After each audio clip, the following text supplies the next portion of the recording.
Hello everyone and welcome on back to the channel.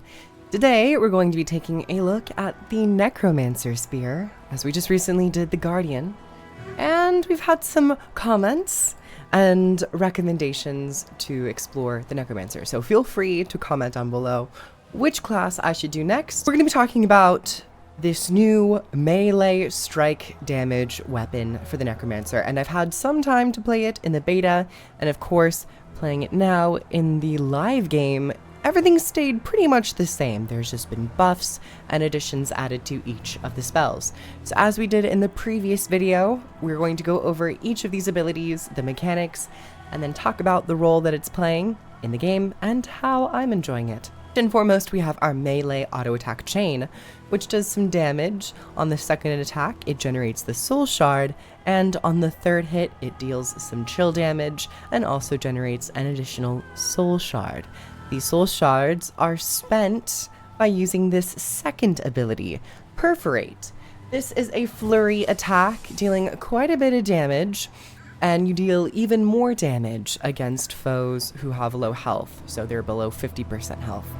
This also will consume all stacks of soul shards you have up, which you generate through using your auto attack and various other abilities, and this will deal even more damage, and also siphon life to heal you. So this is a great sustain attack to not only keep you alive in combat, because you're going to get a lot of damage on you in Janthir Wilds, but it also functions as a beautiful execute ability. Also has a really cool animation. This third ability is called Addle. Now they added, I believe, a few elements to this, which has definitely boosted quite a bit of the tooltip, but TLDR, it is an interrupting attack. It's a very quick cast time and meant to be used to interrupt and stun an enemy. This will deal damage and also generate soul shards. Now, if you have a certain number of soul shards, which I believe is 3, this will additionally generate more life force and immobilize a target, meaning you'll just be able to crowd control them a little bit more and generate some more of your profession mechanic. But TLDR, it's a CC ability. And the next attack we're going to talk about is Isolate. Throw a spear at your target. If it strikes a foe, it inflicts conditions and may reactivate to teleport to that foe. This attack is kind of your bread and butter in terms of resetting your second ability's cooldown and being a phenomenal mobility tool to get to targets in combat. Isolate has a range of 1200. You will throw a spear. If it lands, and I believe whichever target it lands on first, it will mark them for you to then use Distress, which will teleport you to that target, generate more soul shards on yourself, and get you ready to use Perforate. It is a wonderful combo. And then finally, we have Extirpate. This is an area attack around you with a bit of a wind-up time, which I really enjoy. It does quite a bit of damage and also generates might on yourself, gaining additional might for more foes hit. But importantly, it will strip enemies of their boons, their buffs, their beneficial effects, and then apply a unique effect called Extirpation. Incoming boons are negated. Remove 1 stack when an incoming boon is negated.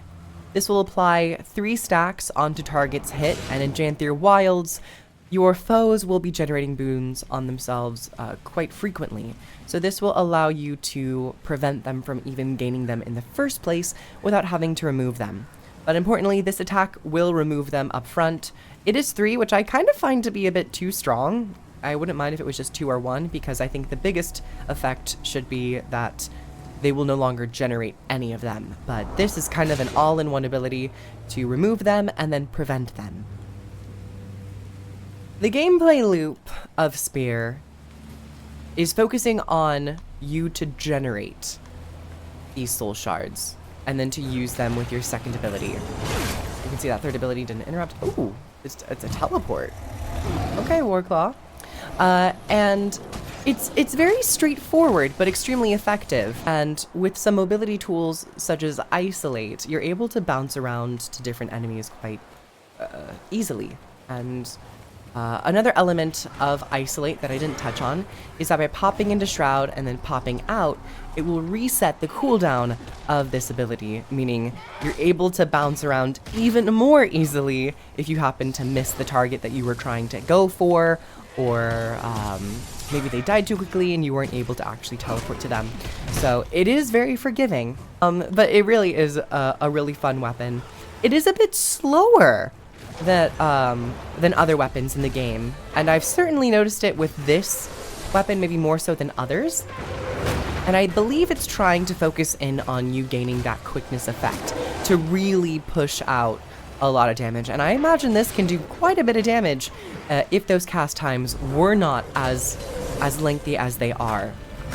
So I think it's in a pretty good spot in terms of balancing. When it comes to competitive modes, I have yet to take it into there, so I'm not quite sure how it is actually landing, but for a PvE experience, it's really fun. I also really admire their decision to go forward with a unique effect in terms of extirpation. Sometimes in Guild Wars 2 we're so reliant on boons and conditions that we forget about the possibilities that unique effects can bring to the game, and we have some of them on the Spellbreaker, which was kind of the last time we saw a unique effect prevent boons on enemies. With them going into this new expansion and having unique effects such as Extirpate and Extirpation, it's really cool, and I'm very excited to see that it has, and honestly thankful to see that it has a place in the open world as well. Much like in the Guardian video, I was a little bit concerned as to why there was so much boon and condition application manipulation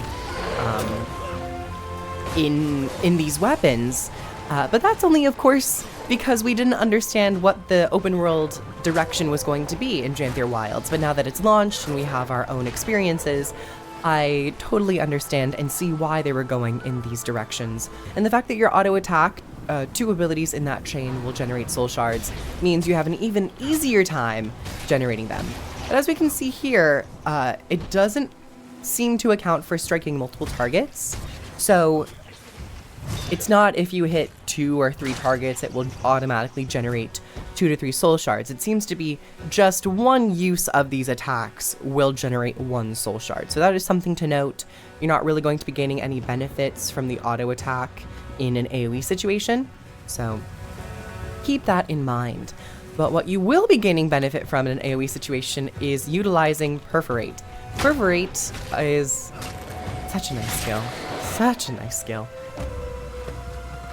And some people might say that it's maybe a little bit of a mimic to the Great Sword second ability. Necromancers tend to have a focus on their second abilities, and I mean, hey, if it isn't broke, don't fix it. But it is a little funny, maybe a little bit happenstance that it happens to be focusing on your second attack so strongly.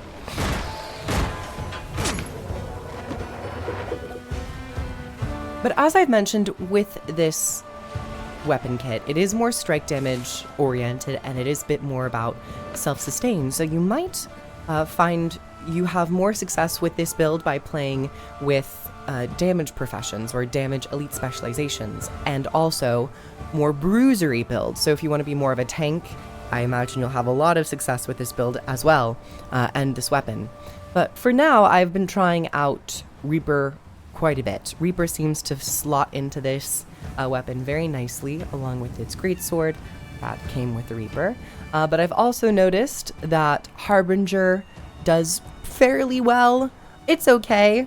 It's a little bit more sketchy because you don't have this as a secondary life bar, and in fact you're going to be reducing your health over time by playing in Harbinger, so you have to be a bit more smart in terms of your use of Perforate. Make sure you have max stacks of soul shards to generate that self-healing that you will need. And then I've also tried playing around with a Scourge power build. It's a little strange. I don't think it works as well as the condition variants, but it's a possibility, especially because in Sandstorm Shroud, it doesn't technically transform you into a different weapon set, so you're able to benefit from some of those other traits for going into Shroud, and that's one edge that Scourge has. I believe in open world events where there are more enemies playing around with boons and conditions, Scourge might actually be a little bit more useful.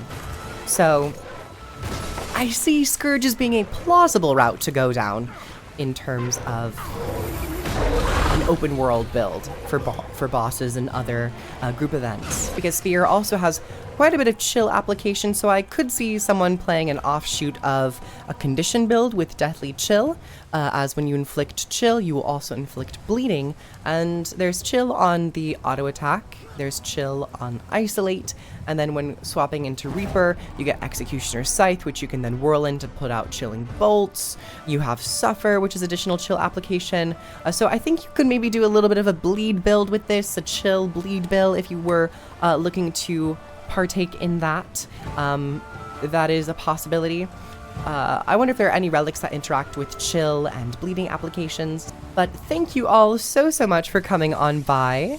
I've had a lovely time covering and playing the Necromancer Spear. I think it's a really interesting kit, especially dealing with boon strip and boon prevention. It has a nice spot in Janthir Wilds. So comment down below how you are enjoying Necromancer. I'd love to hear your comments in regards to what builds you're running with. Are you going more of a power-focused build? Are you going more tanky?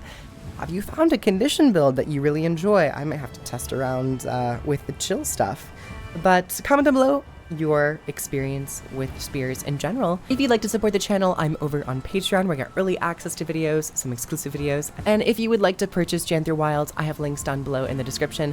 Thank you so very much, ArenaNet. And I will catch you all in the next video. Take care, everyone. Bye-bye.